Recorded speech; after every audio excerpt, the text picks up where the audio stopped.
How to disable two-factor authentication on Facebook. Start by opening up the Facebook application on your phone. As you can see, you are now in the Facebook homepage. Here, you can view posts and stories of your friends or pages that you follow on Facebook. On this page, go to the bottom right corner and tap on Menu. Scroll down and go to Settings and Privacy. Then, tap on Settings.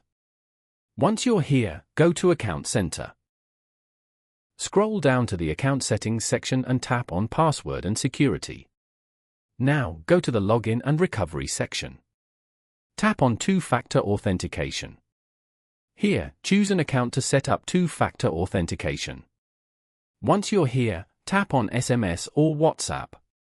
Now, turn off this option as shown. Tap on Turn Off again to confirm.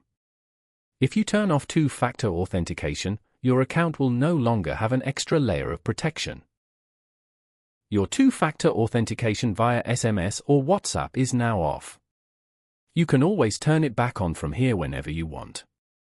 Following these steps, you can easily disable two-factor authentication on Facebook.